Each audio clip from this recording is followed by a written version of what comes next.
BJPയുടെ പ്രതിനിധിക്ക് രാജ്യത്തിന്റെ ചരിത്രം അറിയാൻ വഴിയില്ല, പക്ഷെ സ്വന്തം പ്രസ്ഥാനത്തിന്റെ ചരിത്രമെങ്കിലും പഠിക്കണം. ഒന്ന്, രാജ്യത്തിന്റെ ചരിത്രത്തിൽ ഇന്ദിരാഗാന്ധിയുടെ തെരഞ്ഞെടുപ്പ് റദ്ദാക്കിയത് സുപ്രീം കോടതിയല്ല, അലഹബാദ് ഹൈക്കോടതിയാണ്. ആ അലഹബാദ് ഹൈക്കോടതി വിധി റദ്ദാക്കി കഴിഞ്ഞപ്പോഴതിനു ശേഷം ഈ നമ്മുടെ എമർജൻസി സമയത്ത് അദ്ദേഹത്തിന്റെ പ്രസ്ഥാനം RSSന്റെ അന്നത്തെ സർസംഘചാലക് ഇന്ദിരാഗാന്ധിക്ക് കത്തെഴുതുന്നുണ്ട്.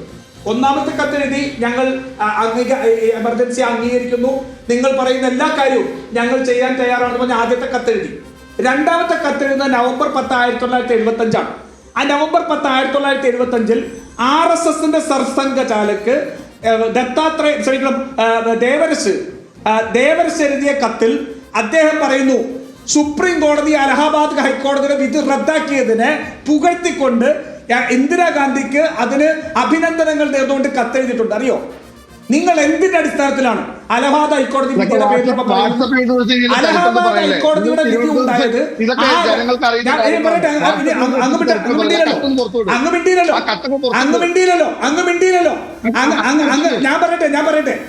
ഞാൻ പറയട്ടെ എന്റെ മനുഷ്യ, അല്പമെങ്കിലും ബോധ്യം വേണം, അല്ലെങ്കിൽ അല്പമെങ്കിലും ബോധം വേണം. നിങ്ങൾക്ക് ചരിത്രം പഠിക്കണം.